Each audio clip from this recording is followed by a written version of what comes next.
ठीक है जी, स्टार्ट करते हैं। तो लास्ट टाइम ट्रांसपोर्टेशन को स्टार्ट कर लिया था हमने, नया सब्जेक्ट था हमारा। तो आप लोग बहुत दिनों से वेट कर रहे थे ट्रांसपोर्टेशन का। तो हमने देखा, सबसे पहली बात तो हमने अपने लास्ट लेक्चर में देखा कि भैया ट्रांसपोर्टेशन होता क्या है। फिर हमने देखा किस तरीके से मोड्स ऑफ ट्रांसपोर्टेशन होते हैं। आपको एक बात का डिफरेंस अच्छी तरीके से याद रखना पड़ेगा, एक है ट्रांसपोर्टेशन, एक है ट्रांसपोर्टेशन इंजीनियरिंग, है ना। अभी तक मैंने आपको ट्रांसपोर्टेशन इंजीनियरिंग के बारे में कुछ भी नहीं बताया है। अभी मैंने अगर आपको कुछ बताया है तो क्या बताया है? Only about transportation. हम लोग क्या डिस्कस करेंगे? हम लोग ट्रांसपोर्टेशन भी डिस्कस करेंगे, हम लोग ट्रांसपोर्टेशन इंजीनियरिंग भी डिस्कस करेंगे, और हम लोग रोल ऑफ ट्रांसपोर्टेशन इंजीनियर। मैं आपसे पूछूं, आप कौन हो? कल को मैंने आपको कुछ डिपार्टमेंट्स बताए थे, कल मैंने इसके प्रीवियस लेक्चर में मैंने आपसे डिपार्टमेंट डिस्कस करे थे। तो मैं पूछूं आप कौन हो? तो आप ट्रांसपोर्टेशन इंजीनियर होंगे। तो आपको ध्यान रखना है, there are three different things. First is transportation, है ना। First is transportation,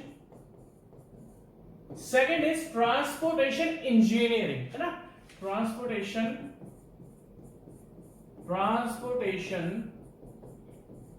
engineering, and third is transportation engineer,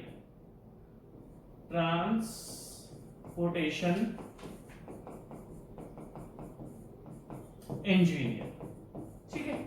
आपको इन तीनों जो डिफरेंट थिंग्स है, transportation engineering and transportation engineer, इन तीनों का डिफरेंस आपको पता होना चाहिए, ठीक है। तो अभी तक अगर मैं आपसे पूछूं कि अगर मैंने आपको थोड़ा बहुत आइडिया दिया है तो किसका दिया है? अभी तक मैंने आपको थोड़ा बहुत आइडिया दिया है तो वो ओनली ट्रांसपोर्टेशन का ही दिया है। मैंने अभी आपको ट्रांसपोर्टेशन इंजीनियरिंग के बारे में या रोल ऑफ ट्रांसपोर्टेशन इंजीनियर के बारे में कुछ भी नहीं बताया, ठीक है। तो लास्ट टाइम अगर मैं आपसे डिस्कस करूं तो हम लोगों ने डिस्कस करा था कि क्या डिफरेंट मोड्स होते हैं। एयर होता है, लैंड होता है, वाटर होता है, और इन डिफरेंट मोड्स में क्या क्या इंक्लूड होता है? रेलवेज, हाईवेज, शिप्स, एयरवेज, है ना, पाइपलाइंस, बहुत सारी चीजें डिस्कस करी थी हमने, है ना। फिर हमने देखा कि मेजर हम जो पढ़ेंगे, देखो मैं आपको एक बात बताता हूं आज। मैंने आपको बहुत सारे मोड्स ऑफ ट्रांसपोर्टेशन बताया था। मैंने तो आपको स्पेस एयरक्राफ्ट भी दिखाया था, है ना। मैंने आपको स्पेस एयरक्राफ्ट भी दिखाया था, मैंने आपको केबल ट्रांसपोर्टेशन भी दिखाया था, जिसको मैंने उड़न खटोला बोला था। देखो जी, हमारे सिलेबस में अगर हमें जिस पर फोकस करना है वो होगा railways, highways, airways and docks and harbours, that means ships, shipping को इंक्लूड करेंगे। और रोड्स एंड हाईवेज में कभी कभार टनल्स भी आती है तो हम टनल इंजन को भी इंक्लूड करेंगे। मोड ऑफ ट्रांसपोर्टेशन बहुत ज्यादा होते हैं, बट हमारे सिलेबस में जो हमारे बीटेक का सिलेबस है या हमारे एग्जाम सिलेबस है उसमें जनरली 4 मोड ऑफ ट्रांसपोर्टेशन आएंगे, ठीक है। अब अगर मैं आपसे सिंपल सी बात डिस्कस करूं तो अभी तक हमने जो थोड़ी बहुत नॉलेज ली है वो ली है ओनली ट्रांसपोर्टेशन की। ट्रांसपोर्टेशन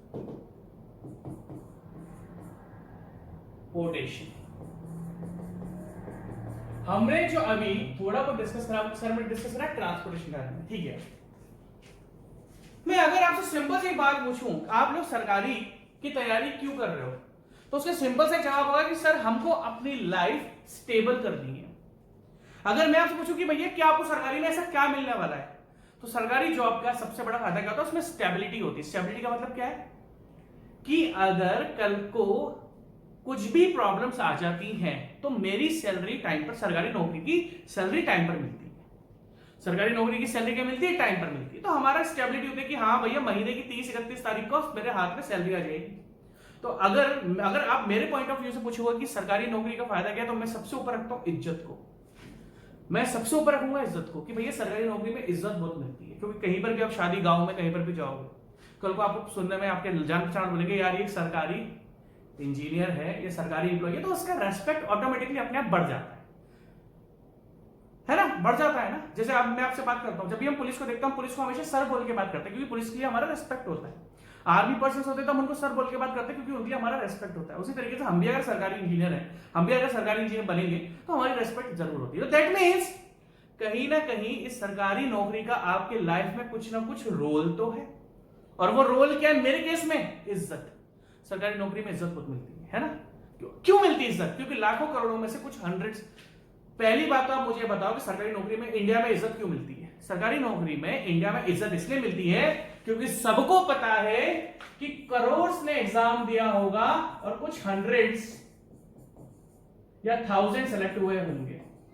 ओनली रीजन मैं तो मानता हूं कि मैं क्यों इज्जत करूंगा सरकारी नौकरी की, क्योंकि मुझे पता है करोड़ों इंसानों ने या लाखों लोगों ने एग्जाम दिया होगा, उस लाखों में से कुछ 100 या 1000 का सिलेक्शन हुआ होगा। लाइक अगर मैं आपके एसएससी जेई की बात करूं तो एसएससी जेई में भी लाखों लोग एग्जाम देते हैं और फाइनली 1500 या 2000 लोगों का सिलेक्शन होता है। सीट देखो, वैकेंसी हर बार वेरिएशन होती है। तो कहने का मतलब क्या है, कहीं ना कहीं सरकारी नौकरी का कुछ ना कुछ इंपॉर्टेंस है आपकी लाइफ में। एग्जैक्टली मैंने आपको ये टाइम पास इसलिए कराया, टाइम पास इसलिए आपको लग रहा होगा सर क्या टाइम पास करा रहे हो, क्योंकि मैं पहली बात इसको टाइम पास मानते नहीं हूं, मुझे एक रोल बता रहा था आपको। उसी तरीके से क्या ट्रांसपोर्टेशन का रोल है हमारी लाइफ में? हाँ जी बिल्कुल है। अगर मैं आपसे पूछूं ट्रांसपोर्टेशन का मतलब क्या, तो आप बोलोगे सर एक पॉइंट से दूसरे पॉइंट पर पहुंचाना, चाहे वो इंसान हो, चाहे वो जानवर हो, चाहे वो नॉन लिविंग थिंग हो, चाहे वो सामान हो, किसी भी एक पॉइंट से दूसरे पॉइंट पर सामान को पहुंचाना, इंसान को पहुंचाना, जानवर को पहुंचाना, इस प्रोसेस को हम बोलते हैं ट्रांसपोर्टेशन। और इस ट्रांसपोर्टेशन का हमारी लाइफ में रोल होता है। रोल और इंपॉर्टेंस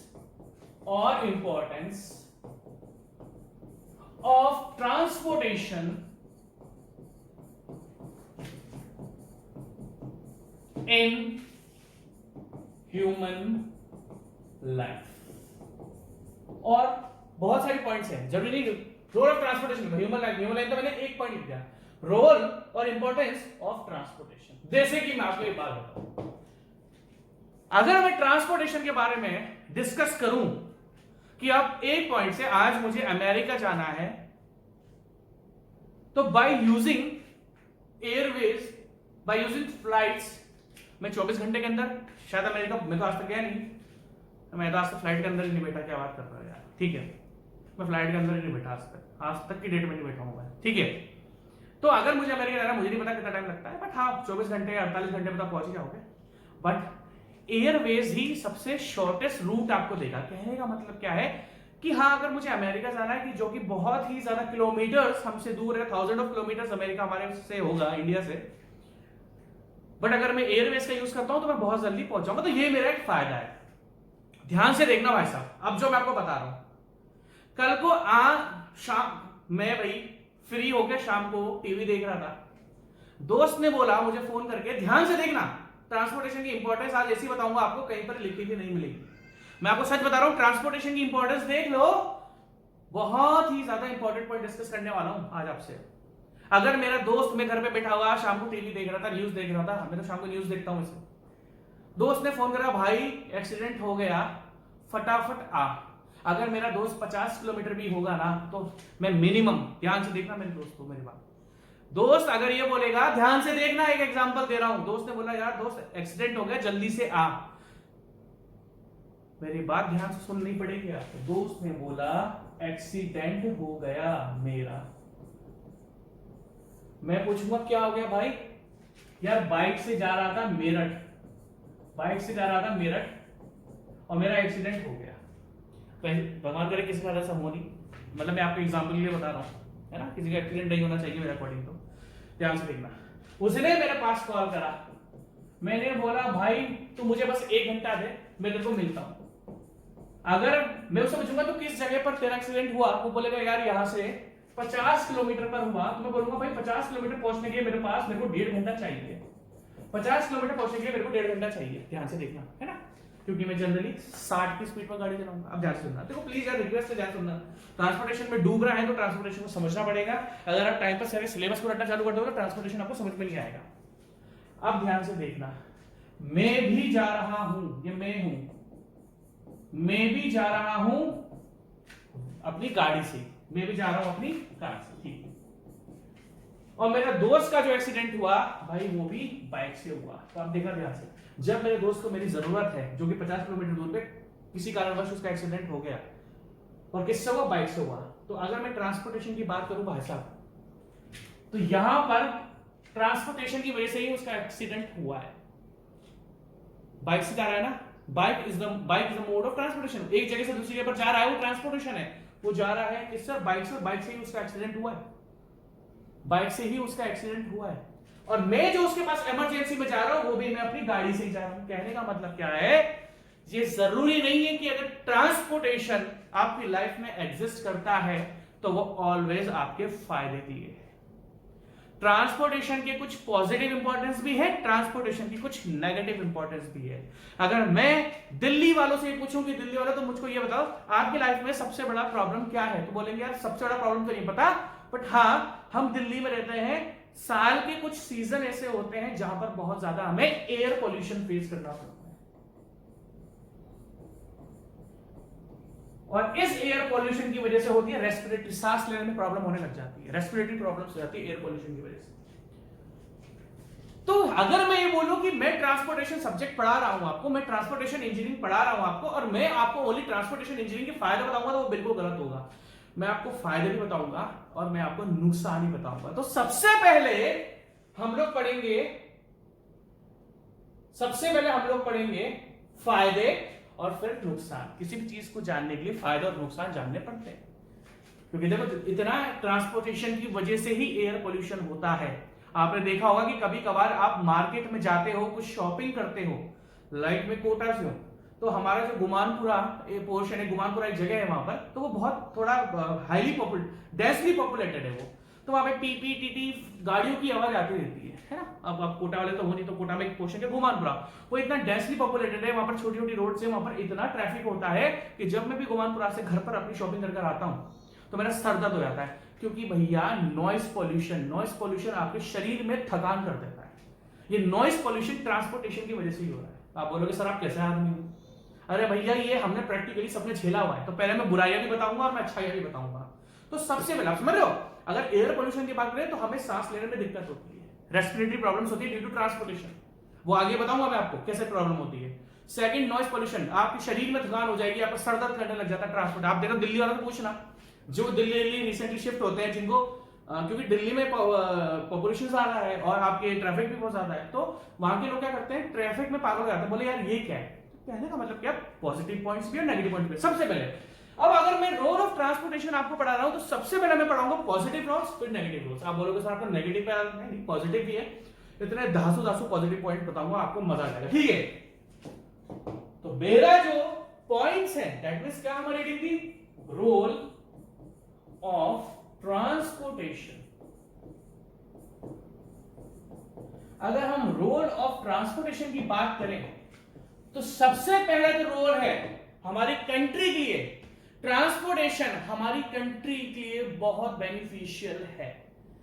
ट्रांसपोर्टेशन हमारी कंट्री के लिए बहुत ज्यादा बेनिफिशियल है। तो फर्स्ट जो इंपॉर्टेंस में बताऊंगा वो होगा आपका इकोनॉमिक डेवलपमेंट। इकोनॉमिक डेवलपमेंट, ध्यान से सुनना, मैं ट्रांसपोर्टेशन आपको थोड़ा फील कराना चाहता हूं, उसके बाद हम लोग हाईवेज स्टार्ट करेंगे। मेरे आज के लेक्चर के बाद हम नेक्स्ट लेक्चर में जब पढ़ेंगे तो हम अपने हाईवेज पर आ चुके होंगे, बट उससे पहले ट्रांसपोर्टेशन की इंपॉर्टेंस आनी जरूरी है। तो role of transportation in human life, सबसे पहले इकोनॉमिक डेवलपमेंट। अब इकोनॉमिक डेवलपमेंट क्या होता है वो एक एक पॉइंट में आपसे लेकर चलूंगा। Second, industrial development, industrial development. Third, social development, social development. And fourth, अब फोर्थ वाले को मैं डेवलपमेंट क्यों नहीं लिखूंगा, क्योंकि ये डेवलपमेंट नहीं है, एनवायरमेंटल। इसके आगे मैं कुछ नहीं लिख रहा, मैंने लिख ला, ठीक है। तो अगर मैं शुरुआत की 3 पॉइंट्स की बात करूं तो ये ट्रांसपोर्टेशन की वजह से ये 3 चीजों का तो डेवलपमेंट होता है और एनवायरमेंटल का लॉस होता है। देखो जो बात सच है, सत्य है, उसको बोलना चाहिए। ट्रांसपोर्टेशन की वजह से कहीं ना कहीं हमारा एनवायरमेंट खराब होता है। तो क्या सर ट्रांसपोर्टेशन यूज बंद कर दे? नहीं, क्या करना चाहिए वो मैं आपको आगे बताऊंगा। भाई किसी चीज के फायदे हैं तो घाटे भी तो हैं, ठीक है। तो सबसे पहले अगर मैं बोलूं कि ट्रांसपोर्टेशन का क्या इंपॉर्टेंस है, भाई साहब इकोनॉमिक डेवलपमेंट, इकोनॉमिक डेवलपमेंट। अब आप बोलोगे सर क्या इकोनॉमिक्स पढ़ा रहे हो आप, क्योंकि भैया पढ़ाना पड़ेगा। क्योंकि आज जो मैं आपको डेटा दूंगा आप सुनकर थोड़े शॉक्ड हो जाओगे, मतलब आपको अच्छा लगेगा कि पूरे वर्ल्ड में हम लोग कहां स्टैंड करते हैं। लाइक मैं आपसे बोलूं, एनवायरमेंटल डैमेज होता है, कैसे? एक्सीडेंट्स होते हैं। आपको पता है एक रिपोर्ट में 199 कंट्रीज में या 200 कंट्रीज में एक्सीडेंट की वजह से जो डेथ हुई थी, अब एक्सीडेंट किसकी वजह से हो रहा है? ट्रांसपोर्टेशन की वजह से हो रहा है, कि आप एक पॉइंट से दूसरे पॉइंट पे जा रहे हो। इंडिया पूरे वर्ल्ड में अमंग 200 कंट्रीज नंबर 1 पर था। 1.5 लाख डेथ हुई थी और अराउंड 4 लाख इंजरीज हुई थी ड्यू टू ट्रांसपोर्टेशन। 1.5 लाख तो डेथ हुई थी, जो कि वर्ल्ड में हाईएस्ट था। और हमारे बाद कौन था? यूएस, और यूएस के बाद कौन सा था? चाइना। आप सोचो, क्योंकि हम लोग धूम मचा ले धूम, हम लोग रोड पर क्या मचाते हैं? धूम। मैं आपको एक चीज बताता हूं भाई, आप बिलीव नहीं करोगे, मेरी पर्सनैलिटी देख के लगता होगा कि मैं कभी कुछ चीजें फॉलो नहीं करता, बट हाँ भाई ध्यान रखना, मैं हमेशा सीट बेल्ट जरूर लगाता हूं सेफ्टी के लिए। चाहे मैं अपने पास के मार्केट में भी जाऊंगा तो मैं कार की सीट बेल्ट हमेशा लगाऊंगा। मैं कभी ऐसा नहीं होता, मेरी हैबिट में नहीं है कि मैं सीट बेल्ट ना लगाऊं, तो ऐसा लगता है कि मैं हूं लफंडर, बट हाँ मैं कुछ रूल्स रोड्स पर फॉलो करता हूं। मैं कभी रॉन्ग वे पे नहीं जाता।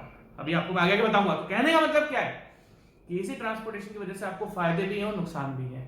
और हम टॉप पर थे जब एक्सीडेंट की बात आई थी। 1.5 लाख डेथ हुई थी ड्यू टू ट्रांसपोर्टेशन और एक्सीडेंट्स। ठीक है, छोड़ो। आप बोलोगे सर आप थोड़ा नेगेटिव पॉइंट पर ज्यादा फोकस करो। नेगेटिव पॉइंट पर नहीं कर रहा, अब मैं पॉजिटिव पॉइंट पर जाता हूं। ठीक है, अगर मैं आपसे सिंपल से एक भाषा में सिंपल सी लैंग्वेज में पूछूं, व्हाट इज इकोनॉमी, आप मुझे बताओ इकोनॉमी क्या होता है?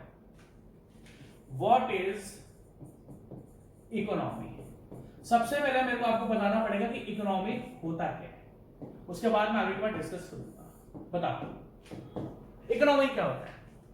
आपने देखा होगा, आप लोगों का थोड़ा पॉलिटिक्स में इंटरेस्ट है या नहीं है मुझे नहीं पता, ऐसा तो मेरा भी नहीं है, बट आपने देखा होगा कि लोग एक दूसरे को इकोनॉमी के ऊपर टारगेट करते हैं कि भाई हमारे समय इकोनॉमी अच्छी थी, आपके समय इकोनॉमी अच्छी नहीं है, या हमारी इकोनॉमी अच्छी है, आपके समय पे इकोनॉमी अच्छी नहीं थी। आपने देखा होगा इकोनॉमी को लेकर पॉलिटिशियंस एक दूसरे को टारगेट करते हैं। ये इकोनॉमी वर्ड है क्या? इकोनॉमी के बारे में बात करें, क्योंकि ये इकोनॉमिक कंट्री का जो इकोनॉमिक डेवलपमेंट होता है वो ट्रांसपोर्टेशन की वजह से होता है। ट्रांसपोर्टेशन दैट मींस कंट्री का जो 100% डेवलपमेंट हो रहा है इकोनॉमिक। इकोनॉमिक का मतलब पैसा, उसमें ट्रांसपोर्टेशन का रोल 100% में से 6 से 6.5% होता है। अगर कंट्री में 100% पैसा आया तो उसमें 6 से 6.5% ओनली ट्रांसपोर्टेशन की वजह से आता है, like railways, highways, Airways, shipping.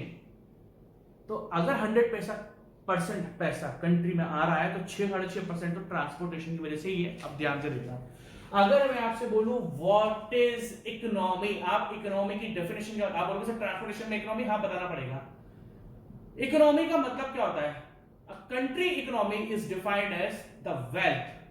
A country economy is defined as, economy is defined as wealth, मतलब पैसा। Economy is defined as wealth country gets from business and या business इंडस्ट्रीज और सर्विसेज। कंट्री को जो पैसा मिलता है, जैसे अगर मैं आपसे बात करूं इंडियन रेलवे से रेवेन्यू जनरेट होता है तो वो भारत सरकार के पास जाता है।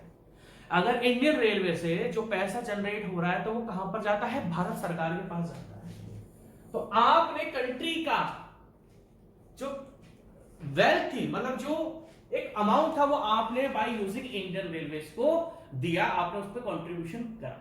ठीक है, अब आपको एक चीज ध्यान रखनी पड़ेगी। तो इकोनॉमी में हमने क्या पढ़ा? Economy is defined as the wealth country gets from business, industries and services. और मैं अगर बोलूं, और इकोनॉमी एक ऐसा सिस्टम है, an economy is the system according to which the money, industry and trade of a company are organised. Economy एक ऐसा सिस्टम है जिसकी हेल्प से हम लोग कंट्री में मनी को एडजस्ट करते हैं, किस तरीके से कहां पर मनी लगानी है, इंडस्ट्रीज को डेवलप करते हैं, और जो ट्रेड होता है, जो हमारा व्यापार होता है, आर ऑर्गेनाइज। ठीक है, अब तो इकोनॉमी का मतलब क्या होगा, कंट्री के पास जितना पैसा आ रहा है उसको हमने इकोनॉमी बोल दिया।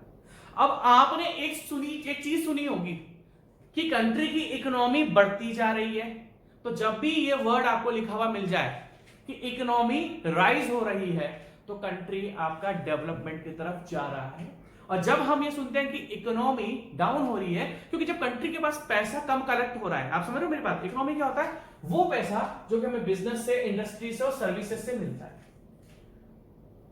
अब अगर इकोनॉमी बढ़ रही है तो दैट मींस कंट्री के पास पैसा, जो वेल्थ है वो हमारे पास बढ़ रहा है, और अगर इकोनॉमी डाउन हो रही है तो कंट्री के पास जो पैसा था वो आपका घट रहा है। अब सारी बातें ध्यान से छोड़ दो। इकोनॉमी को एक्सप्लेन करने के लिए एक इंडिकेटर बना हुआ है, उस इंडिकेटर का नाम है जीडीपी। आपने बहुत अच्छी तरीके से सुना होगा GDP, gross domestic product. Gross domestic product, what is GDP, what is GDP. आपने देखा होगा इकोनॉमी से ज्यादा लोग बोलते हैं जीडीपी राइज हो गई, जीडीपी घट गई, जीडीपी राइज हो गई, जीडीपी घट गई। जीडीपी क्या होता है, जीडीपी एक इंडिकेटर, देखो अगर हम लोग बात करें इकोनॉमी की, तो इकोनॉमी एक वेल्थ है, एक पैसा है, एक अमाउंट ऑफ पैसा है जो कि कंट्रीज को मिलता है सर्विसेज से, इंडस्ट्रीज से, बिजनेस से। अगर हम लोग बात डिस्कस करें नाउ, हम इकोनॉमी को कैसे डिफाइन कर सकते हैं, तो बाय यूजिंग जीडीपी। जीडीपी की हेल्प से हम लोग इकोनॉमी को डिफाइन करते हैं। अगर जीडीपी इंक्रीज हो रहा है तो हमारी इकोनॉमी भी इंक्रीज है, अगर जीडीपी रिड्यूस हो रहा है तो हमारी इकोनॉमी भी रिड्यूस होती जाती है। अब अगर मैं आपसे बात करूं what is GDP, gross domestic, आपको ये चीजें पढ़नी पड़ेंगी, प्रोडक्ट्स, क्योंकि अगर आपने ये चीजें नहीं पढ़ी तो आपको ट्रांसपोर्टेशन की फील नहीं आ पाएगी। आप बोलोगे सर ट्रांसपोर्टेशन में इकोनॉमिक्स, हाँ तब इंपॉर्टेंस है तो पढ़ाना पड़ेगा ना। जीडीपी क्या होता है, जीडीपी इज डिफाइंड एज ये एक ऐसा इंडिकेटर है, it is the one of the most common indicator, it is one of the most common indicator used to define the economy of country, used to define the economy of country। अभी मैं आपको बताऊंगा क्या होता है GDP, ठीक है। तो हमने बोला, हमने दो चीजें पढ़ी, एक पढ़ी हमने इकोनॉमी और एक पढ़ा हमने जीडीपी। ये जीडीपी अब हर बार मैं कह रहा हूं, अगर आप 5 दिन न्यूज देखते होंगे तो आप देखना उस 5 दिन में एक बार जीडीपी का डिस्कशन जरूर हुआ होगा। जीडीपी ही वो चीज है जिसके लिए हम साल भर मेहनत करते हैं, ना, तो ये आपको टर्म बहुत अच्छी तरीके से पता होनी चाहिए, ठीक है। आपको पता चाहिए इफ जीडीपी इज राइजिंग, अगर आपकी जीडीपी बढ़ रही है, इफ जीडीपी इज राइजिंग, अगर जीडीपी आपकी बढ़ रही है तो आपकी economy, then economy is good, economy is good, आपकी इकोनॉमी अच्छी है। और अगर जीडीपी गिरती आ रही है, if GDP is decreasing, then economy is in trouble, then economy, अभी मैं आपको सब बताऊंगा, is in trouble। अब आप बोलोगे सर ये जीडीपी है क्या, अब मैं आपको बताता हूं। एक पर्टिकुलर टाइम में कितनी हमने मैन्युफैक्चरिंग करी, एक साल की बात अगर हम करते हैं, एक साल में कितना हमने मैन्युफैक्चरिंग करा। अब देखो डोमेस्टिक का मतलब क्या होता है, अगर मैं आपको पूछूं जीडीपी में एक वर्ड आता है डोमेस्टिक, डोमेस्टिक का मतलब है जो हम अपनी कंट्री में बनाते हैं, जो हम अपनी कंट्री के बॉर्डर्स के अंदर बनाते हैं। पूरे साल भर में आपने कितना मैन्युफैक्चरिंग करा और उससे आपके पास कितने रुपए कलेक्ट हुए। अब उस मैन्युफैक्चरिंग में आप खुद इंडियन भी हो सकते हो और फॉरेनर्स भी हो सकते हो, बट वो कंट्री के अंदर होना चाहिए।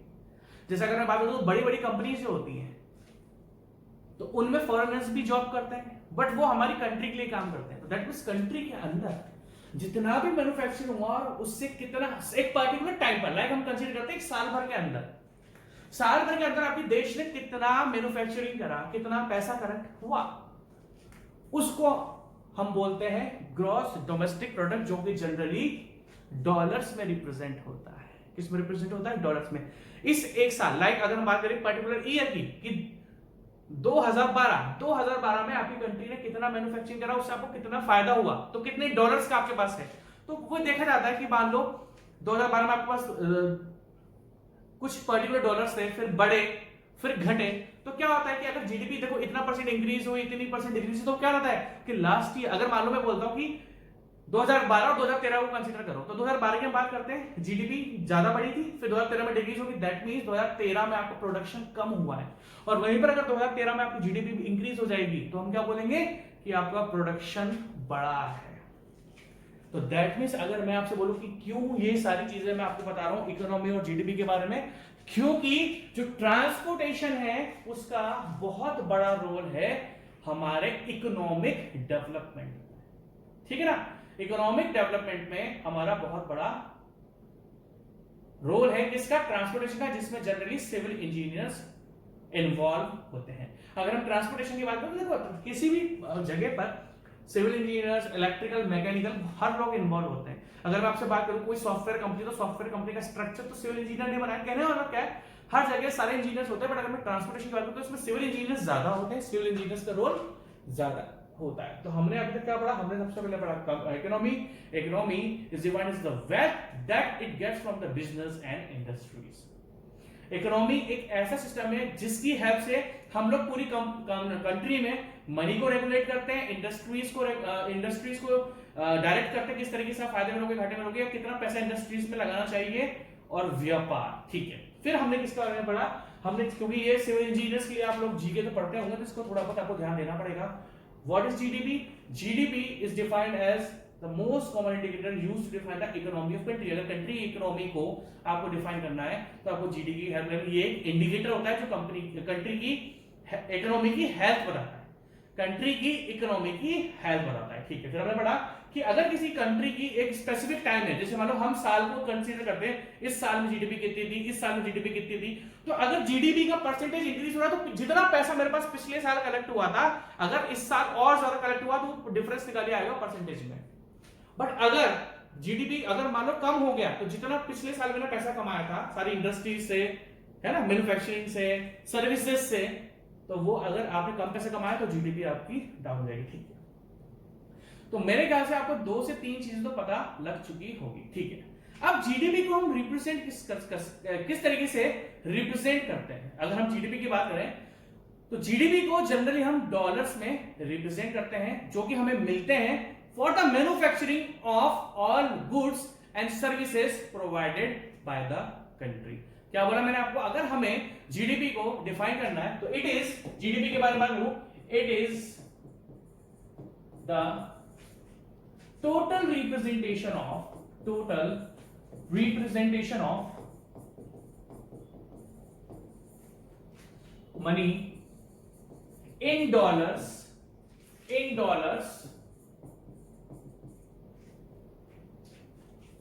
we get from the manufacturing of goods and services provided over a specific time period। तो मैंने क्या डिस्कस करा कि भाई कितनी मैन्युफैक्चरिंग आपकी कंट्री ने करी है। अगर कंट्री में मैन्युफैक्चरिंग ही नहीं होगी तो फिर जीडीपी आपकी राइज नहीं होगी, जीडीपी आपकी डिक्रीज होती आएगी, ठीक है। It is the total representation of the money in dollars we get from the manufacturing and services provided over a specific time period, ठीक है। कितना सामान आपने साल भर में बनाया, कितनी सर्विसेज आपने दी। लाइक अगर मैं आपसे बात करूं, रेलवेज है, रेलवेज क्या सर्विसेज है, जिस सर्विसेज से सरकार को मॉनेटरी फायदा होता है, दैट मींस पैसा मिलता है ना। गवर्नमेंट को क्या मिलता है? रेलवे से पैसा मिलता है। तो उसकी वजह से मैंने आपसे, जरूरी नहीं है कि आपने कितनी मैन्युफैक्चरिंग करी, manufacturing of goods and services. Services क्या है? लाइक इंडियन रेलवेज, वो आपके लिए सर्विस है जो सरकार आपको दे रही है और उसके रिफंड में हम आपको टिकट हम उसका लेते हैं, ठीक है। अब मैं आपसे बात करूं पूरे वर्ल्ड में, तो जीडीपी का मतलब समझ आ गया, कितना पैसा साल भर में हमने गुड्स और सर्विसेज से, गुड्स क्या होता है? सामान। टीवी क्या है? गुड्स है। वॉशिंग मशीन क्या है? गुड्स है। एसी क्या है? गुड्स है। सर्विसेज क्या है? सर्विसेज क्या है? लाइक इंडियन रेलवेज और मेट्रोस। आपने अगर एक्सप्रेस वे बना दिया तो एक्सप्रेस वे पे आपको टोल देना पड़ता है, तो ये सारी सर्विसेज है ना। अगर आपने रोड कंस्ट्रक्ट करी, गवर्नमेंट ने रोड कंस्ट्रक्ट करी, तो कोई, अगर मैं आपको बात करता हूं, आप अगर नेशनल हाईवेज पर जाते हो तो नेशनल हाईवेज पर आपने देखा होगा कि टोल कटेगा, टोल कटेगा, तो गवर्नमेंट आपसे ले रही है। क्यों? क्योंकि भैया आप सरकार ने आपको रोड बनाने दी है ना, ठीक है। अगर हम इस बारे में बात करें कि पूरे वर्ल्ड में सबसे ज्यादा जीडीपी किसकी है, दैट मींस अगर हम वर्ल्ड में कंपेयर करें तो इंडिया में हमारा, वर्ल्ड में हमारा नंबर कौन सी जगह पर आता है, कि पूरे वर्ल्ड में हम जो प्रोडक्ट्स जनरेट कर रहे हैं, सर्विसेज प्रोवाइड कर रहे हैं, और उसकी वजह से जो हमें पैसा मिल रहा है, हम कौन से नंबर पर स्टैंड करते हैं। सबसे पहले मुझे बताओ पूरे वर्ल्ड में नंबर 1 पर कौन है जिसका जीडीपी सबसे ज्यादा है? तो आप बोलोगे पूरे इंडिया में सबसे ज्यादा जो जीडीपी है वो है यूएस का। किसका? यूएस। सेकंड नंबर पे चाइना, फिर जापान, फिर जर्मनी, और फिर आता है हमारा नाम, इंडिया का टॉप 5 में। हम वर्ल्ड में टॉप 5 इकोनॉमी में आते हैं। वर्ल्ड के टॉप 5 इकोनॉमी में हम हैं। अब देखो लेटेस्ट डेटा क्या है, मैं थोड़ा लेटेस्ट डेटा से, मैं एक्चुअली कभी भी लेटेस्ट डेटा पे नहीं जाता, मैं पिछले डेटा पे जाता हूं। कभी आप ये मत बोला नहीं सर इस समय तो चेंज हो गई है, मैं हमेशा, मैं जो भी आपको बोलूंगा वो लास्ट 10 इयर्स के रिसर्च के साथ बोलता हूं। अभी कल को चेंज हो गई है तो मुझे नहीं पता है ना, मैं ऐसा नहीं कल की नहीं, मैं हमेशा लास्ट 10 इयर्स को लेकर चलता हूं कि लास्ट 10 साल में क्या चली है ना। तो आप ये बोल सकते हो कि सर आपका जो कंटेंट होता है ना वो हाँ थोड़ा सा पुराना से लगता है, क्योंकि मैं कभी भी प्रेजेंट की बात नहीं करता हूं, मैं देखता हूं कि लंबे समय तक क्या चला। तो लंबे समय तक सबसे पहले किसकी इकोनॉमी चली? यूएस की। वहां पर सॉरी जीडीपी किसकी सबसे ज्यादा है? यूएस की है ना। तो इस तरीके से आपको ये आपके जीके क्वेश्चन है, फिर चाइना की है, फिर जापान की है, फिर जर्मनी की है, फिर इंडिया की। हाँ मैं आपसे एक चीज जरूर ये बोलूंगा, अगर आप मुझसे पूछना चाहोगे तो पूरे वर्ल्ड में हमारा कितना कंट्रीब्यूशन है? पूरे वर्ल्ड में हमारा शेयर ऑफ जो जीडीपी है वो है 3.28%। दैट मींस पूरे वर्ल्ड में, देखो थोड़ा डेटा मैं थोड़ा सा पुराना लेके चलता हूं, मैं चाहूं तो आज का भी ले सकता हूं, बट मैं कभी लेना पसंद नहीं करता है ना, मैं थोड़ा सा लंबे समय तक जो चला मैं उसको लेना पसंद करता हूं। तो वर्ल्ड में जितना माल प्रोड्यूस होता है, जितनी सर्विसेज प्रोवाइड होती हैं, और उसमें जितना पैसा जनरेट होता है, उसमें हमारा जो शेयर है वो कितना है? 3.28%। अब देखो मैंने आपसे डिस्कस करा कि ट्रांसपोर्टेशन की वजह से हमारा इकोनॉमिक डेवलपमेंट होता है। तो अगर मैं आपसे डिस्कस करूं कि इकोनॉमिक डेवलपमेंट क्या हुआ, कि भैया कितना पैसा हमने जनरेट करा इन डॉलर्स, कितने रुपए हमने जनरेट करे by manufacturing of goods, services like industries, बहुत सारी चीजें है ना। फिर तो अगर मैं पैसा जनरेट करूं तो इंडस्ट्री, सारी चीजें जिससे पैसा जनरेट हो रहा है वो सब आपका जीडीपी में आएगा। थोड़ा बहुत आप इसको लिखो, ये आपके फायदे की चीज है। फिर मैं अपना, अभी तक मैं आपको ओनली इकोनॉमी के बारे में बताया, मैंने अभी अपना ट्रांसपोर्टेशन का क्या रोल है वो आपसे डिस्कस नहीं करा, बट मैं आपसे डिस्कस करूंगा, ठीक है। इसको पूरा लिखो आप, क्योंकि फिर मैं लिखा नहीं आएगा, मैं मिटा दूंगा इसको पूरा।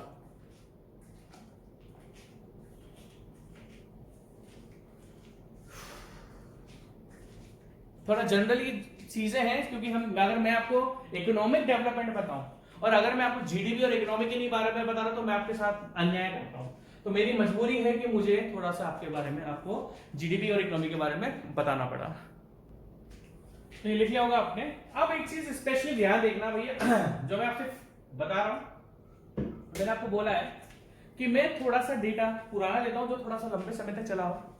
आप आज की तारीख की बात करोगे तो ये शेयर ऑफ जीडीपी भी आपका बढ़ गया होगा, और जो हमारा टोटल जीडीपी है वो भी उसमें थोड़ा सा इंक्रीज हो गया होगा, है ना। हो सकता है जो शेयर ऑफ जीडीपी है वो आपका इंक्रीज हो गया, इस टाइम पर 4% तक चल गया होगा ना। तो मैं थोड़ा पुराना डेटा जो लंबे समय तक चलता है मैं उसको लेने पर बिलीव करता हूं। अगर प्रेजेंट में चेंज हो रहा है तो आप उसको गूगल से पढ़ लेना। ऑब्वियसली चेंज हुआ होगा क्योंकि हल्का सा पुराना डेटा है। कल भी हमें तो सर आपने तो गलत बता दिया, भाई मैं हल्का सा पुराना लेके चलता हूं, है ना, ठीक है। तो एट प्रेजेंट ऑब्वियसली जैसे आपको पता है कि हमारी कंट्री डेवलप हो ही रही है, तो ऑब्वियसली आपका जो शेयर ऑफ जीडीपी है इस टाइम तक प्रेजेंट की अगर हम बात करेंगे तो ये इंक्रीज हो गया होगा, ठीक है। तो सारी कहानी स्टार्ट कहां से हुई थी भाई साहब? सारी कहानी स्टार्ट हुई थी रोल ऑफ ट्रांसपोर्टेशन की for humans and for country. तो हमने देखा कि जो रोल ऑफ ट्रांसपोर्टेशन है उसमें इकोनॉमिक डेवलपमेंट होता है, ट्रांसपोर्टेशन की वजह से इकोनॉमिक डेवलपमेंट होता है। थोड़ा बहुत मुझे आपको इकोनॉमी और जीडीपी के बारे में बताना पड़ा। अब किस तरीके से, तो एक बात तो पता लगी कि हां ट्रांसपोर्टेशन की वजह से कंट्री का इकोनॉमिक डेवलपमेंट होता है। किस तरीके से होता है वो हमको नहीं पता। तो मैं अब आपको वो पॉइंट्स डिस्कस करूंगा जिनकी वजह से आपकी कंट्री का ट्रांसपोर्टेशन की वजह से इकोनॉमिक डेवलपमेंट हो रहा है। और मैंने आपको बताया था कि पूरे वर्ल्ड में जो हमारा जीडीपी है वो अराउंड 3.8, अभी इंक्रीज हो गया होगा थोड़ा सा, है ना, हो सकता है 4% तक भी चल गया, ठीक है। आप थोड़ा डेटा चेक करना, ठीक है। और अगर मैं आपसे बात करता हूं कि हमारे इंडिया में जो 100% जो हमें रेवेन्यू मिलता है इन डॉलर्स, अगर मैं कंट्री जीडीपी की बात करूं तो इस 100% में जो पूरे कंट्री को डॉलर्स मिल रहे हैं इसमें से 6.5% ट्रांसपोर्टेशन की वजह से होता है, ट्रांसपोर्टेशन की वजह से ये आपका होता है। तो देखो कि अगर इंडिया में जो पूरा टोटल जीडीपी है इन डॉलर्स उसमें से 6% से 6.5% ड्यू टू ट्रांसपोर्टेशन होता है। अगर इस ट्रांसपोर्टेशन को अगर मैं इकोनॉमी से गायब कर दूं तो 6.5% का लॉस आपको डायरेक्ट हो जाएगा, ठीक है, जो कि हमें गायब नहीं करना, हमें और इंप्रूव करना ताकि ये इंक्रीज होकर और आ जाए, क्योंकि हम सिविल इंजीनियर से तो हमारा रोल होता है इसको थोड़ा सा और ऊपर करना, ठीक है। कभी भी डिक्रीज होने के बारे में बात मत करो भैया, मैं तो सीरियसली अपने देश से बोलता करूँ, ये चाहता हूँ कि वो और ग्रोथ करे और आप भी यही चाहना, है ना। पता नहीं कुछ लोग कैसे कैसे भाई अपने देश से हमेशा प्यार करो, मैं तो जानता हूँ बहुत अच्छा कंट्री है हमारा। कुछ लोगों को सीरियसली पता नहीं कैसे लोग हैं यार, मुझे तो भैया बहुत बढ़िया लगता है हमारा कंट्री, ठीक है। अगर मुझे कोई आज ऑप्शन देना भैया तो अमेरिका शिफ्ट होता है, मैं क्या पागल हो रहा है, मैं तो ये रहूंगा अपना, मुझे अमेरिका में कभी शिफ्ट, मेरे को इच्छा ही नहीं होती वहां शिफ्ट होने की, मुझे यहीं पर मजा आता है, यहीं के लोगों के साथ मजा आता है, ठीक है। आगे बात डिस्कस करते हैं। तो कुछ लोग होते हैं ना कि पढ़ के यार अमेरिका चल जाएंगे, क्या है यार अपना कंट्री बढ़िया है, बहुत बेस्ट है, ठीक है। और मैं आपको फिर बोल रहा हूँ कि हमारा कंट्री बहुत बेस्ट है, रहने में मजा आता है, अच्छा लगता है, ठीक है। ठीक है, आगे बात डिस्कस करते हैं। वैसे मैं अपनी व्यूज जनरली बताता नहीं हूँ, वो थोड़ा फिर पॉलिटिकल टाइप बात हो जाती है, मैं करना पसंद नहीं करता, ठीक है। आगे बात डिस्कस करते हैं। तो इकोनॉमी और जीडीपी की कहानी तो आपको समझ में आ गई। अब वो पॉइंट कौन से हैं? सर मुद्दा इकोनॉमिक्स नहीं था, मुद्दा है ट्रांसपोर्टेशन। सम पॉइंट्स मैं आपको वो पॉइंट्स बता रहा हूं जिनकी वजह से ट्रांसपोर्टेशन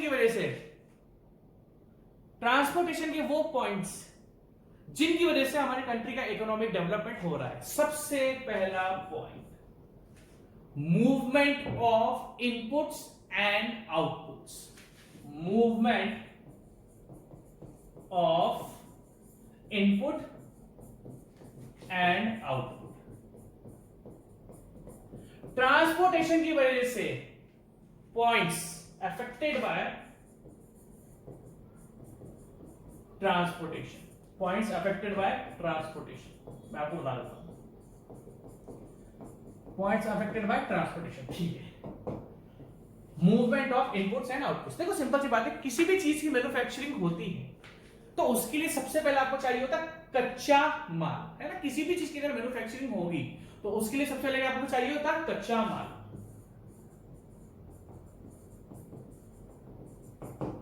क्या चाहिए होता है आपको? कच्चा माल, जिसको बोलते हैं रॉ मटेरियल्स।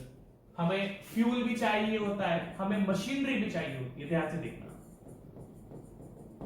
आज देश का ट्रांसपोर्टेशन सिस्टम इतना अच्छा है कि अगर मैं राजस्थान से केरला भी कोई चीज भेजना चाहता हूं, मान लो केरला में किसी ने कोई इंडस्ट्री सेटअप करी, तो उसको अगर वो कोई चीज बनाना चाह रहा है, मैं आपसे बात करता हूं, मैं बहुत सिंपल सी बात आपसे बात करता हूं, मैं बहुत ऊंची बात नहीं करूंगा, मैं बहुत छोटी सी बात करूंगा। भाई मैंने क्या करा, मैंने राजस्थान में स्टील फैब्रिकेशन की कंपनी खोली। स्टील फैब्रिकेशन क्या होता है, आपको पता है स्टील फैब्रिकेशन क्या होता है? मैं आपको बता देता हूं। आपके घर पे जो विंडोज बनी हुई है, हम बात करते हैं, चलो वो स्टील से बनी हुई है या एल्यूमिनियम से बनी हुई, किसी भी चीज से बनी हुई है। आप चलो हम घर के किचन से बात करते हैं। आपके घर में प्रेशर कुकर है, कढ़ाई है, चमचे हैं, चम्मचे हैं, कटोरी है, ये सारी की सारी किससे बनी होगी? ऑब्वियसली कच्चे माल से। जैसे हम बात करते हैं स्टेनलेस स्टील की, तो मान लो कल को मेरे परिवार में किसी ने स्टील फैब्रिकेशन का या फिर यूटेंसिल्स फैब्रिकेशन का कोई एक छोटी सी इंडस्ट्री खोली, तो अगर उसको कच्चा माल, जैसे मान लो किसी को कटोरी बनानी है, चम्मच बनानी है, कुछ ही बना रहा है, तो उसको सबसे पहले उस मेटल को चाहिए होगा। आप समझो मेरी बात। बड़ी बड़ी इंडिया में स्टील फैब्रिकेशन कंपनी है। आपने रेलवे प्लेटफॉर्म देखा है? रेलवे पे स्टील के स्ट्रक्चर्स बने हुए होते हैं। अब मेरी बात ध्यान से सुनना।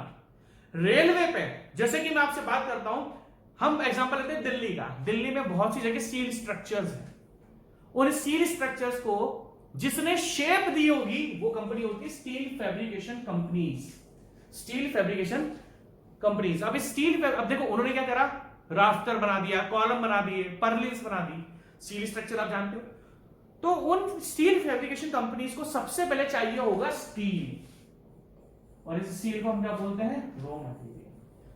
तो अगर कहने का मतलब क्या है कि अगर मुझे कोई भी चीज की, अगर मुझे दिल्ली में, अब आपसे अगर मैं बात करूं, सबसे बेस्ट स्टील किसका होता है? सेल का, steel authority of India limited. और आपको पता होगा सेल कहां पर है ना? ठीक है। अगर हम सेल की बात करें तो सेल से स्टील पूरे ऑल ओवर इंडिया ट्रांसपोर्ट होता है। तो दिल्ली में जो स्टील फैब्रिकेशन कंपनी है, जिन्होंने बहुत बड़े बड़े स्टील के स्ट्रक्चर्स बनाए हैं, उन्होंने ऑब्वियसली कभी ना कभी सेल से स्टील, क्योंकि इसका स्टील आंख बंद करके भरोसा, मतलब बहुत अच्छा स्टील होता है सेल का, बहुत ही अच्छा, उम्दा, जिसको स्टील बोला जाता है, कभी डिफेक्ट नहीं निकलता है, क्योंकि ऑलरेडी बहुत बार टेस्टिंग हो चुकी होती है सेल के स्टील की। तो अगर किसी भी स्टील फैब्रिकेशन कंपनी को अगर सेल से स्टील चाहिए, स्टील की प्लेट चाहिए, तो वो आपको आजकल इजीली मिल जाती है ड्यू टू ट्रांसपोर्टेशन। तो देखो point, movement of input and output. आप समझो मेरी बात। आपने सबसे पहले स्टील से, जो कि सेल से, जो कि दिल्ली में नहीं है, दिल्ली से अलग स्टेट में, बाय यूजिंग ट्रांसपोर्टेशन आप स्टील फैब्रिकेशन करते हो। दैट मींस आप उसको काटा कुटी करते हो, शेप में ढालते हो, आपका आप करते हो फैब्रिकेशन। तो आपने एक जगह से माल मंगवाया, फिर अपने प्लांट में उसको फैब्रिकेट करा, मतलब उसको शेप में दिया, और जिस जगह साइट पर वो लगना है, भाई एक जगह से तो माल आया, steel authority of India limited से माल आया, उसके बाद आपने अपनी कंपनी में उसको फैब्रिकेट करा, और फिर ये जरूरी थोड़ी कि जहां पर कंपनी है वहीं पर आपकी साइट होगी। भाई दिल्ली में कहीं पर भी, मान लो आपकी फरीदाबाद में इंडस्ट्री है और आपको दिल्ली में कंस्ट्रक्ट करना है, तो जब आप उसको फैब्रिकेट कर लोगे, वापस से आपको ट्रांसपोर्टेशन से उसको साइट पर ले जाना पड़ेगा। तो अब कहानी क्या है? बाय यूजिंग ट्रांसपोर्टेशन, जो इनपुट होता है कच्चा माल, रॉ मटेरियल्स, फ्यूल से मशीनरी, वो आजकल हम इजीली पा सकते हैं। तो कच्चा माल हमारे पास आ गया, हमने उसको फैब्रिकेट कर दिया, और वापस से with the help of transportation हमने उसको साइट पर लेकर चल गए। कच्चा माल बनाया और बनाने के बाद उसको वापस किसी एक साइट पर दे दिया। तो क्या बोल सकता हूं मैं? ड्यू टू ट्रांसपोर्टेशन, अब ध्यान से देखना, due to transportation production increases. अब ध्यान से सुनो भाई साहब, अब ध्यान से सुनो। अगर steel authority of India limited मुझे फरीदाबाद में अगर माल देता ही नहीं, तो ना तो मैं फैब्रिकेट कर पाता और ना मैं उस जगह साइट पर लगा पाता। आप समझ रहे हो मेरी बात? सेल ने बोला कि हाँ इजीली ट्रांसपोर्टेशन की हेल्प से हम आपको फरीदाबाद में एक लॉट अपना दे देंगे। तो ड्यू टू ट्रांसपोर्टेशन वो माल मेरे पास फरीदाबाद या दिल्ली में आया। अगर ट्रांसपोर्टेशन नहीं हो पाता तो वो माल मेरे पास नहीं हो पाता, तो कल को मैं उसको फैब्रिकेट भी नहीं कर पाता। तो हमने साफ साफ बोल दिया, due to the movement, due to the transportation, movement of input and output increases. आपको लग रहा होगा सर ट्रांसपोर्टेशन वाली फीलिंग नहीं आ रही, तो मैं कह रहा हूं भाई आएगी, बट थोड़ा सा तसल्ली रखो, पहले अपने देश के बारे में भी जानो और अपने सब्जेक्ट के बारे में भी जानो कि आपका सब्जेक्ट आपके देश के लिए कितना इंपॉर्टेंट है। और आपको फील नहीं होता कि ट्रांसपोर्टेशन आपकी, यार किस्मत वाले हो तुम लोग, तो ट्रांसपोर्टेशन पढ़ रहे हो भाई साहब। सरकार आज की तारीख में ट्रांसपोर्टेशन पर इतना फोकस कर रही है ना, जबरदस्त, मैं तो बोलता हूं जबरदस्त। मैं पक्का बोल रहा हूं भाई साहब, इस टाइम गवर्नमेंट ट्रांसपोर्टेशन को इतना इंप्रूव करने की जो पॉलिसीज बना हो, पूछो मत। मैं 100% फेवर में हूं उस जगह। ट्रांसपोर्टेशन आपका बहुत जबरदस्त इंप्रूव हो रहा है। मैंने अपनी आंखों से लास्ट के 4-5 साल में डेवलप जो हो भाई, जो रोड्स का डेवलपमेंट मैंने देखा है ना, वो मैंने अपनी आंखों से देखा है। और ये देखा कि जब मैं उस रोड से निकलता हूं, मैंने बोला हाँ यार मजा आ गया, बहुत डेवलपमेंट। आपको मैं फिर बता रहा हूं, इंडिया में ट्रांसपोर्टेशन का डेवलपमेंट जबरदस्त हो रहा है, जबरदस्त, ये ध्यान रखना, ठीक है। इतना जबरदस्त हो रहा है कि आने वाले कुछ साल में शायद हम वर्ल्ड में बहुत अच्छी रैंक पर स्टैंड करेंगे, बहुत अच्छी रैंक पर, बहुत अच्छे ना। तो due to transportation production increase होता है ना, ठीक है। अब तो पहला पॉइंट क्या हुआ कि ट्रांसपोर्टेशन से मूवमेंट हो रहा है, इनपुट का, कच्चे माल का, और आउटपुट मतलब जो आप फाइनल आइटम बना रहे हो। और ये जो सब पॉसिबल हो पा रहा है, ये किस वजह से पॉसिबल हो पा रहा है? ट्रांसपोर्टेशन की वजह से ही। अगर ट्रांसपोर्टेशन नहीं होता तो आप माल को एक जगह से दूसरी जगह पर नहीं भेज पाते। Second most important point, labour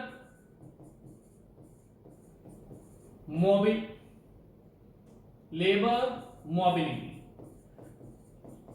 मैं आपसे फिर रिपीट कर रहा हूं कि अभी जो मैं आपको बता रहा हूं वो ट्रांसपोर्टेशन के बारे में बता रहा हूं कि किस तरीके से ट्रांसपोर्टेशन हमारी कंट्री की इकोनॉमिक डेवलपमेंट करता है। तो फर्स्ट पॉइंट हमने लिखा, due to transportation movement of input, एक जगह से दूसरी जगह पर माल अच्छी तरीके से जा पाता है आजकल। सेकंड पॉइंट है लेबर मोबिलिटी। आपको एक बहुत इंपॉर्टेंट बात बताता हूं, ट्रांसपोर्टेशन की वजह से लेबर एक जगह से दूसरी जगह पर जा सकती है। ट्रांसपोर्टेशन की वजह से लेबर एक जगह से दूसरी जगह पर जा सकती है। आपको एक चीज बहुत अच्छी तरीके से बताता हूं, लेबर्स बहुत इंपॉर्टेंट होती है, important for the expansion of industry, expansion of any industry. भाई अगर किसी भी इंडस्ट्री को आपको एक्सपेंड या बड़ा करना है, तो अगर कल को आपको मान लो आज आपकी कंपनी छोटी सी है, वहां पर 4 लेबर काम कर रही है, आपने क्या करना, पहले देखो जो कॉन्ट्रैक्टर्स होते हैं वो कैसे बनते हैं, पहले छोटे छोटे काम उठाते हैं। लाइक अगर मान लो हम किसी भी छोटे डिपार्टमेंट का देते हैं, तो सबसे पहले कॉन्ट्रैक्टर क्या करता है, भाई जो मीडियंस होते हैं, जिसको आप डिवाइडर बोलते हो, मीडियंस का काम उठा लिया। मीडियंस पे पेंटिंग, जो मीडियंस डिवाइडर होता है ना रोड्स पे, कॉन्ट्रैक्टर कैसे बनता है बड़ा कॉन्ट्रैक्टर, उसने क्या पहले मीडियंस पे जो हमारे मीडियंस होते हैं, कर्व स्टोन्स होते हैं, उस पे पेंट वेंट का काम उठा लिया। फिर धीरे धीरे बोला कि नहीं अब मैं मीडियंस बनाऊंगा, तो उसने फिर डिवाइडर बनाने चालू करे। फिर बोला नहीं मैं रोड भी बनाऊंगा, उसने रोड बनानी भी चालू की। तो धीरे धीरे करके वो उठता जाएगा। फिर बोला नहीं अब मैं फ्लाईओवर ही बनाऊंगा। तो अगर उसको अपनी इंडस्ट्री को बड़ा करना है, पहले वो कहता था कि ओनली डिवाइडर एक बहुत फर्जी लैंग्वेज है, हम क्या बोलते हैं उसको, मीडियंस पे पेंटिंग करके उसने अपने को शुरुआत करा। फिर उसने मीडियंस कंस्ट्रक्ट करे, फिर उसने रोड्स बनानी चालू करी, फिर उसने फ्लाईओवर्स बनाने चालू करे। ऐसे करते करते करते भाई साहब वो तो बहुत पैसा वाला आदमी बन गया। तो कहने का मतलब क्या है कि अगर वो एक छोटे काम से, जब उसको मीडियंस पर पेंटिंग चाहिए होगी, तो 5 से 10 लेबर से 5 लेबर से काम चल जाएगा। कल को उसको मीडियंस बनाने होंगे, जिसमें डिवाइडर बनाने होंगे, तो उसको 15 से 20 लेबर चाहिए। मिट्टी उठाना, लगाना, सीमेंट वेमेंट भी, उसको 15 से 20 लेबर चाहिए होगी। फिर वो रोड बनाएगा, फिर उसको और लेबर चाहिए। फिर उसको फ्लाईओवर बनाना है तो उसको और लेबर चाहिए। कहने का मतलब क्या है कि अगर आपके पास लेबर्स नहीं होंगी तो आप कभी भी एक बड़े कॉन्ट्रैक्टर नहीं बन पाओगे। और बड़े कॉन्ट्रैक्टर तो फिर अपनी आप इंडस्ट्री का एक्सपेंशन करके कैसे करोगे। कहने का मतलब क्या है कि ट्रांसपोर्टेशन की वजह से, अगर आज आप दिल्ली में काम कर रहे हो तो ट्रांसपोर्टेशन की वजह से वो लेबर्स आपके पास आ पा रही है। अगर ट्रांसपोर्टेशन ही नहीं होगा तो लेबर्स आपके पास आ नहीं पाओगे और आप एक बड़े कॉन्ट्रैक्टर बन नहीं पाओगे। तो दैट मींस ध्यान रखना, ये जो लेबर मोबिलिटी है ना, ये इंडस्ट्री के एक्सपेंशन के लिए बहुत इंपॉर्टेंट होती है। अगर ट्रांसपोर्टेशन ही नहीं होगा तो लेबर आपके पास आएगी कैसे। तो ये सुनने में बहुत छोटा पॉइंट लगता है। और मैं तो आपको चीज बोलता हूं, मैं तो भाई साहब सिविल इंजीनियर हूं, मैं तो बोलता हूं जब भी किसी भी बड़े स्ट्रक्चर का इनॉग्रेशन होता है, भाई साहब मैं तो बोलता हूं जो सबसे मेहनती लेबर है ना साइट की, उसको अपने साथ में खड़ा करके इनॉग्रेशन करा करो। मैं सच बोल रहा हूं भाई, ये मेरे दिल की इच्छा है कि मेरे को जब कभी ऐसी पावर मिलेगी तो मैं तो भाई साहब भाई ये लेबर तू ही इनॉग्रेट कर इस चीज को, या फिर तू मेरे साथ नहीं कर रहा, चल तू खड़ा रहे। एटलीस्ट यार लेबर, यार सबसे ज्यादा मेहनत जो करती है ना साइट पर, वो लेबर करती है। साइट पर सबसे ज्यादा मेहनत लेबर करती है और बहुत जबरदस्त मेहनत करते हैं भाई। वो मेहनत, उसकी आप मेहनत देख नहीं सकते हो। मैंने बहुत धूप में भी काम करते हुए देखा है भाई, और भाई बहुत तगड़ा स्टेमिना होता है उनका। मतलब हम लोग तो कुछ भी नहीं उनके सामने। जिस तरीके से पूरे सुबह से लेकर शाम भाई हम कर ही नहीं सकते, वो बहुत जबरदस्त। तो मैं तो मानता हूँ जिस इंसान ने प्रोजेक्ट को बनाने में इतनी मेहनत करी है तो उसको तो इनोग्रेशन के साथ टाइम आपको साथ में रखना चाहिए, ठीक है। तो लेबर मोबिलिटी क्या हो गया कि अगर ट्रांसपोर्टेशन नहीं होगा तो आप लेबर को एक जगह से दूसरी जगह पर लेकर नहीं आ सकते और आप अपनी इंडस्ट्री को बड़ा नहीं कर सकते, क्योंकि कल को आपको अगर इंडस्ट्री बड़ी चाहिए तो आपको लेबर मोबिलिटी करनी पड़ेगी, ठीक है। तो सेकंड पॉइंट, हमारा फर्स्ट पॉइंट बहुत अच्छा था, movement of inputs and outputs.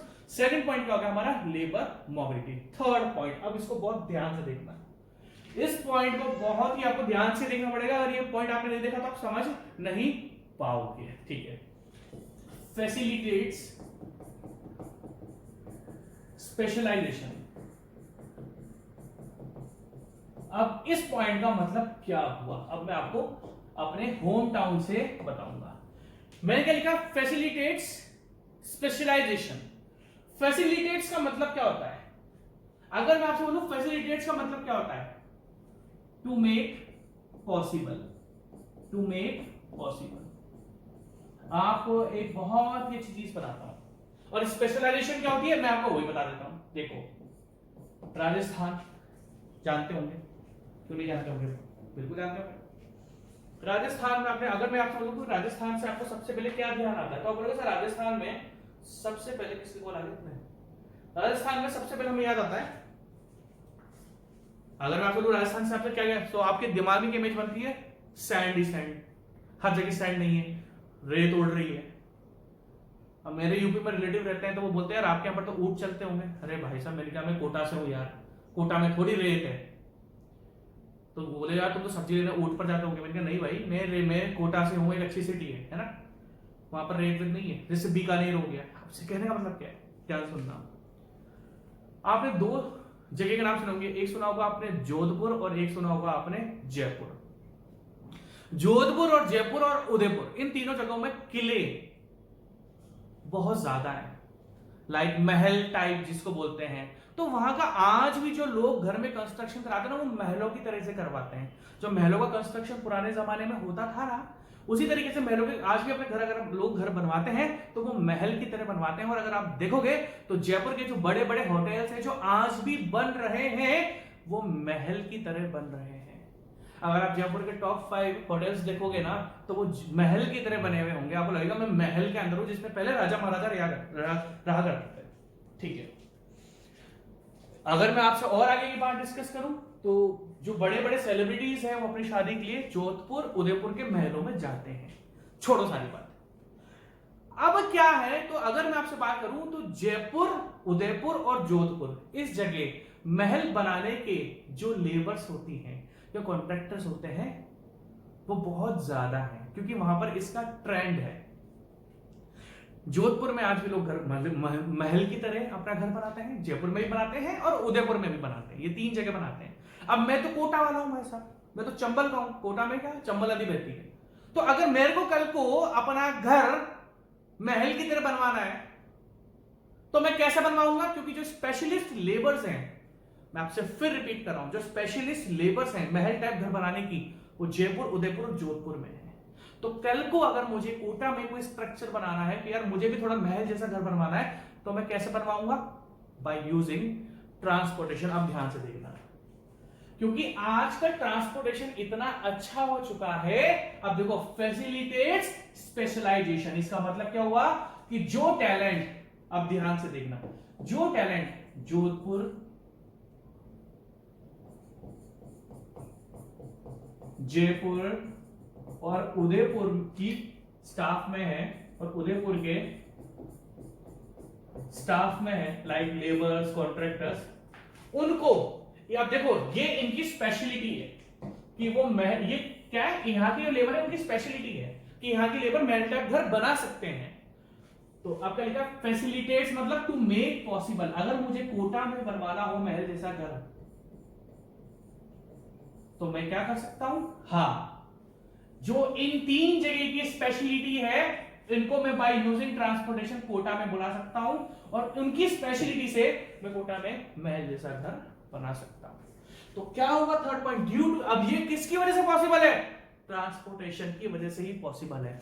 तो फैसिलिटेट स्पेशलाइजेशन का मतलब क्या हुआ कि अगर एक एरिया में काबिलियत है बहुत ज्यादा तो उस काबिलियत को with the help of transportation आप दूसरे एरिया में भी इंप्लीमेंट कर सकते हो। ये वर्ड बहुत टिपिकल है, फैसिलिटेट स्पेशलाइजेशन। एक एरिया की जो खासियत है आप वो दूसरे एरिया में भी लागू कर सकते हो, बशर्ते आपके पास एक अच्छा ट्रांसपोर्टेशन सिस्टम हो। तो अगर ट्रांसपोर्टेशन ही नहीं होगा तो जोधपुर, जयपुर, उदयपुर से मैं कोटा में लेबर को नहीं बुला पाऊंगा। तो समझ लो ट्रांसपोर्ट क्या करता है कि एक जगह की स्पेशलिटी को दूसरी जगह पर आप यूज कर सकते हो अगर आपके पास एक सही ट्रांसपोर्टेशन है तो इस तरीके से आप देख सकते हो कि कितने इंपॉर्टेंट पॉइंट्स है जो कि हमारे ट्रांसपोर्टेशन की वजह से हमारे इकोनॉमिक डेवलपमेंट के लिए यूज होते हैं। ठीक है, अगर मैं और आपका थर्ड फोर्थ पॉइंट डिस्कस करूं, extension of market. Extension of market, extension of market का मतलब क्या हुआ भाई, देश का सबसे अच्छा बिस्कुट कौन सा, पार्ले जी। देश का सबसे अच्छा बिस्कुट कौन सा है, एक्चुअली पार्ले जी है ना, हमने बचपन से पार्ले जी खाए, बचपन से हमने जो बिस्किट खाए वो पार्ले जी। ठीक है, पार्ले जी की मैन्युफैक्चरिंग ऑल ओवर इंडिया नहीं होती है, पार्ले जी की मैन्युफैक्चरिंग ऑल ओवर इंडिया नहीं होती है, बट शायद ही देश का ऐसा कोई कोना होगा जहां पर पार्ले जी बिस्किट नहीं है ना। पार्ले जी ये नाम आपने सबने सुना होगा, पार्ले जी। तो क्या इसकी मैन्युफैक्चरिंग हर जगह पर है, पार्ले जी की नहीं है। क्या आपने कोई भी देश का ऐसा कोना देखा है जहां पर पार्ले जी नहीं मिलता, बोलोगे पार्ले जी नहीं मिलता यहाँ पे, तो ये जो आप देश देखिए मैन्युफैक्चरिंग उसकी एक जगह पर है, बट अगर आप देखोगे तो पार्ले जी पूरे इंडिया में हर गांव में, हर कस्बे में, हर सिटीज, गांव, विलेजेस, हर जगह आपको पार्ले जी मिलता है, क्योंकि ये भाई साहब ट्रांसपोर्टेशन के कारण ही पॉसिबल है। तो पार्ले जी ने अपना market all over India cover करके रखा हुआ है ड्यू टू ट्रांसपोर्टेशन। अगर ट्रांसपोर्टेशन नहीं होता ना तो आपको पार्ले जी बिस्किट हर जगह पर नहीं मिलता। ड्यू टू ट्रांसपोर्टेशन उसने अपना मार्केट बहुत बड़ा करके रखा हुआ है पार्ले जी ने, क्योंकि उसने भाई इस तरीके से सबको कनेक्ट करके रखा हुआ है कि मैं शहर के शहर, गांव के गांव, कस्बे, हर जगह पार्ले जी पहुंचाऊंगा, और ट्रांसपोर्टेशन की वजह से ये सब कुछ पॉसिबल हो पा रहा है, वरना पार्ले जी आज इतना बड़ा नहीं बनता। ये ध्यान रखना है ना। तो ड्यू टू ट्रांसपोर्टेशन आपका मार्केट का एक्सटेंशन भी होता है। अगर मैं आपसे बात करूं तो बहुत सी क्रीम्स हैं लाइक फेयर एंड लवली, मैं नहीं लगाता है, समझो सर आप लगाते होंगे, मैं नहीं लगाता, मैं बचपन में लगाता, छठी सातवीं में, अब नहीं लगाता मैं। ठीक है, तो गांव में मिल जाती है फेयर एंड लवली, हर जगह मिलती है। कैसे मिलती है, वो इसलिए मिलती है क्योंकि ट्रांसपोर्टेशन अच्छा है। ट्रांसपोर्टेशन की वजह से आप फेयर एंड लवली की मैन्युफैक्चरिंग एक अलग जगह पर होती है और वो घर एक कस्बे में मिल जाती है। फेयर एंड लवली मैंने दो तीन चीजें देखी है, तो फेयर एंड लवली हर जगह मिलती है, तो पार्ले जी हर जगह मिलती है। दो तीन चीजें है ना, आपको किसी में तो सब गांव और कस्बों में हर जगह घुमाओ, आपको हर जगह मिलेगी चीजें। ठीक है तो एक्सटेंशन मतलब मार्केट बड़ा होता जा रहा है ड्यू टू ट्रांसपोर्टेशन। अब ध्यान से देखना, तो एक्सटेंशन किसका होगा, मार्केट का। ठीक है, अब अगर हम लास्ट पॉइंट डिस्कस करें, इसका मैं लेक्चर क्लोज कर दूंगा। Direct demand of industrial goods, direct demand of industrial goods. अब डायरेक्ट डिमांड क्या है मैं आपको बताता हूं। मान लो मैं पार्ले जी वाला हूं, मुझे मैं ही हूं पार्ले जी कंपनी का मालिक, ठीक है जी। अगर मैं पार्ले जी कंपनी का मालिक हूं तो अगर मुझे पार्ले जी बिस्किट बनाने हैं, अगर मुझे पार्ले जी बिस्किट बनाने भाई बनाने के लिए आपको नहीं लगता कि आपको डायरेक्ट मशीन्स कुछ चाहिए होंगी। तो डायरेक्ट डिमांड का मतलब क्या है कि बनाने मुझे बिस्किट है, बट बिस्किट के लिए भी मुझे मशीन्स चाहिए होंगी। तो अगर मुझे पार्ले जी बिस्किट बनाने हैं तो उसके लिए मुझे मशीन्स सबसे पहले चाहिए होंगी। बाय यूजिंग मशीन्स हम पार्ले जी को बना सकते हैं। तो दैट मींस अगर मैं, पार्ले जी क्या है, एक इंडस्ट्री है, अगर इस इंडस्ट्री को मुझे सेट करना है तो उसके लिए मुझे मशीन्स चाहिए होंगी। तो दैट मींस डायरेक्ट डिमांड का मतलब क्या है कि बनाने बिस्किट है बट खरीदनी आपको मशीन्स पड़ेंगी, फ्यूल आपको खरीदना पड़ेगा, है ना। तो इसको बोलता है डायरेक्ट डिमांड। तो आप देख सकते हो किस तरीके से। अब देखो पार्ले जी ने जितना ज्यादा प्रोडक्शन करा होगा उतना ज्यादा वो कंट्री को टैक्स देना पड़ेगा उसको टैक्स, ठीक है। तो दैट मींस पार्ले जी जितना ज्यादा बड़ा होगा, अब ध्यान से देखना, उतना ज्यादा वो टैक्स दे पाएगा। सिंपल सी बात है, ध्यान से सुनना मेरी बात। अगर पार्ले जी का धंधा कम होगा तो वो कम टैक्स दे पाएगा। पार्ले जी पूरे इंडिया में कैसे फैला पड़ा है? Due to transportation. हर कस्बे में मिलता है, हर जगह मिलता है पार्ले जी। तो अगर ट्रांसपोर्टेशन, अब ध्यान से सुनना, मैं लेक्चर को एंड कर रहा हूं, अगर ट्रांसपोर्टेशन अच्छा नहीं हो पाता तो पार्ले जी इंडिया के हर एक कोने में नहीं फैल पाता। अगर वो हर एक कोने पे नहीं फैल पाएगा तो वो ज्यादा रेवेन्यू अपने अंदर जनरेट नहीं कर पाएगा। वो ज्यादा रेवेन्यू जनरेट नहीं करेगा तो ज्यादा टैक्स कैसे देगा? तो अगर कंट्री की डेवलपमेंट को उसको टैक्स देना है, अगर कंट्री की डेवलपमेंट को उसको टैक्स देना है तो जितना ज्यादा रेवेन्यू जनरेट होगा उतना ज्यादा टैक्स देगा, जितना ज्यादा टैक्स देगा उतनी ही बड़ी भाई साहब कंट्री के पास पैसा इकट्ठा होगा। तो कहने का मतलब क्या है? अब ध्यान से सुनना, आप सिंपल सी चीज सोच लो कि ये सब कुछ पॉसिबल है ट्रांसपोर्टेशन की वजह से। तो मैंने आपको यहाँ बताया किस तरीके से हमारा ट्रांसपोर्टेशन कंट्री के इकोनॉमिक डेवलपमेंट के लिए इंपॉर्टेंट होता है। सेकंड जो मैं आपको डेवलपमेंट बताऊंगा, अब देखो फर्स्ट होता है इकोनॉमिक। अगर बात करें इकोनॉमिक इंडस्ट्रियल, तो इकोनॉमिक और इंडस्ट्रियल तो मैंने यहाँ पर दोनों एक साथ ही कवर कर दिया। आपके ये पॉइंट तो आपके दोनों एक साथ ही कवर हो गए। लाइक मैंने पार्ले जी के बारे में बात करी तो इकोनॉमिक और इंडस्ट्रियल में दोनों एक साथ कवर कर चुका हूं, किस तरीके से इंडस्ट्रीज भी डेवलप होती है और इकोनॉमिक। अब मेरा बचा सोशल डेवलपमेंट और लास्ट मेरा एनवायरमेंटल। अब इसको डेवलपमेंट नहीं बोलूंगा, ये नेगेटिव रोल है ना। तो चलो नेक्स्ट लेक्चर में हम इसको डिस्कस करेंगे। Take care, bye bye.